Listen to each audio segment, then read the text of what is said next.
The financial advice industry is in a period of significant regulatory change. The traditional business advisor model has to change in order to survive. Some businesses will thrive in this dynamic environment, while others will not survive the journey.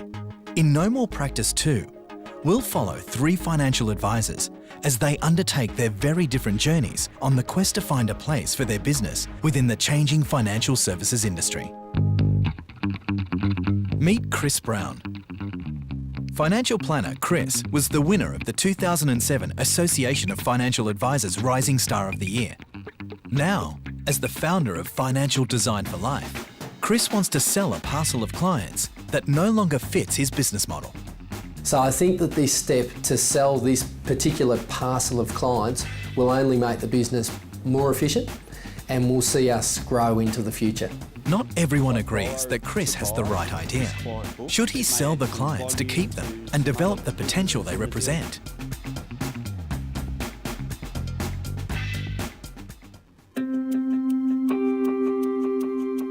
Well, hi there, I'm Robbie Bennetts and I'm the founder of Professional Investment Services.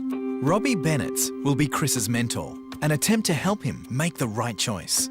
I don't care who you are in this world, if you think it's a 100% perfect world, you're kidding yourself, you know, and so the idea is to eliminate as much risk out of anything that you can. Will that give you an absolute guaranteed result? No, it won't. Meet Ian and Brett of the Selector Group, 2 very competent business partners with a unique vision for the future and a dream to grow their business. To fund their expansion plans, they are on a quest to raise $1 million.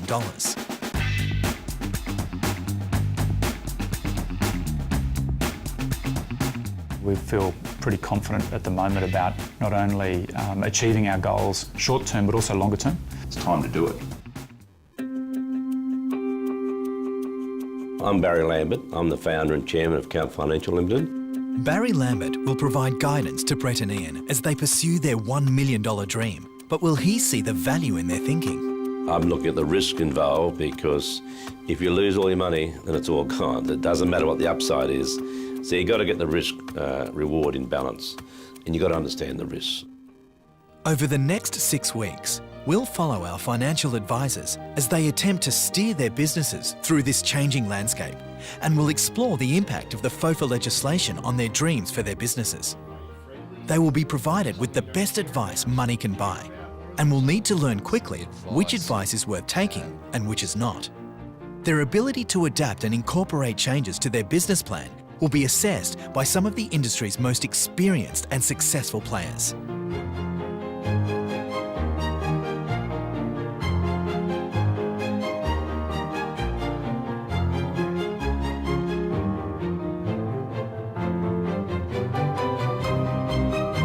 How do the judges rate the chances of Brett and Ian getting their $1 million? I think they've got no chance. They probably need to get a few more runs on the board. What do the judges think of Chris's chances? Chris is probably ready for it, he just needs to go for it. This is No More Practice Series 2.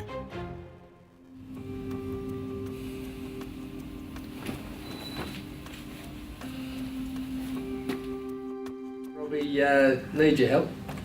I'm an advisor from Melbourne, and I've got a parcel of clients that I'd like to sell. What I'd really like to do is, with your assistance, is help identify Chris Browne from 6 years ago. Yes. I was a young guy looking to start out, and I was really hungry, and I thought the best way to get ahead was obviously organic growth, but I thought acquisitions, just giving me some people to talk to, was a good starting place as well. Okay. So it's just a matter of finding that person and coming to an agreement. Has anyone thought about the forecast for a budget for what those clients would produce over the next year or 2 years? I mean, I use a forecasting methodology myself, so I mean you could apply the same thing, but I guess the practice that it moves into might have their own ideas. So we can give them the available information, and then it would be up to them to do that. Because anyone looking at purchasing in this environment is going to ask a number of questions about what effect is FOFA going to have on it. You know, will there still be any ongoing revenue coming from it? And that's going to be a question they're going to ask to have a look at the value of it. The client retention after sale, any potential purchaser is going to ask that. So ability to retain the clients after sale? Would you consider that strong, or it's something you're going to have to consider? Yeah, look, I've just looked at the persistency of these clients since I've made those acquisitions or when we've brought them into the business, Yeah. And they haven't been going anywhere. And that's important to me because I certainly don't want to sell these clients to a young guy and find Yeah. that they've walked out the back door 12 months later. So I'm pretty confident that that won't happen.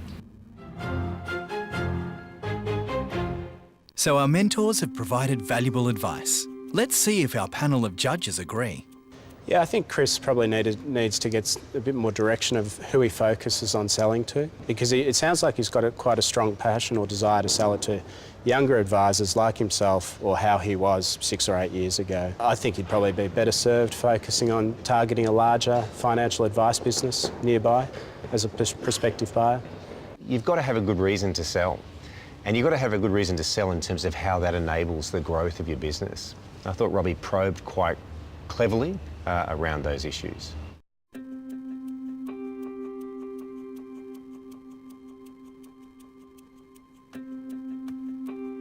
Okay, Ian and Brett, tell me a bit about your business and what you expect to achieve.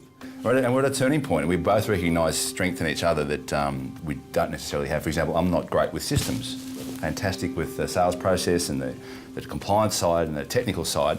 Ian's systemised brain on the back of his Navy work is gold to our organisation. So we very much complement each other. Well, that's very important, I think, not only to have the sales ability in the background, but also to be able to manage the business. And in this day and age, systems are very important. Yeah. So just, can you describe your business? I'll just run through a bit about, we've drawn a lovely colourful picture, which we can show. So we got a bit frustrated trying to explain to different people, including ourselves and our own team, by the way, as to what we now are. So we've just done a 1-page, no 3-page on what we've built. Right. So you've been concentrating on building the business rather than growing it at this point in time.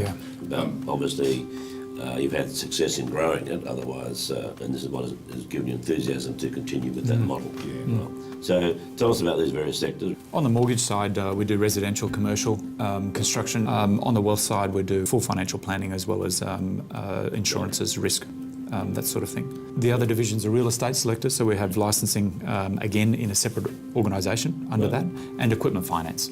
So they're the 4 core divisions. And over the next 6 months or so, we'll be launching 2 new ones. One is salary packaging, and another is stock. So effectively shares. Okay, well, it sounds as though you've got most of those things under control. And so now you feel as though that you're just poised for growth. Yep. Yeah. Is that right? We know we are. And you now want to take it to a much higher level in terms of over the next few years you want to grow your EBIT by about $2 million on revenue of about $5 million. And you feel as though you've now got the systems and processes in place to do that, and the only thing you're missing are people. Yeah.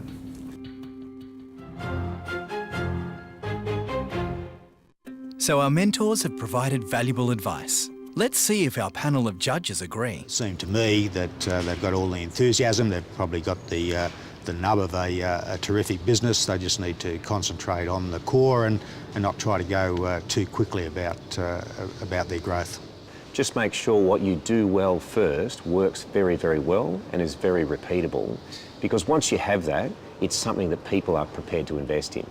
I think the key challenge, as Barry's trying to get to and Mark's alluded to, is each of those individual products or services have got to work well in isolation and be profitable and scalable, but they then need to work across ways as well, so you get the vertical and the horizontal integration working well.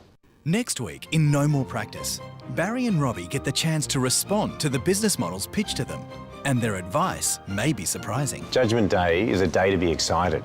Oh, it all's going to be revealed on Judgment Day, so I'm looking forward to seeing what happens.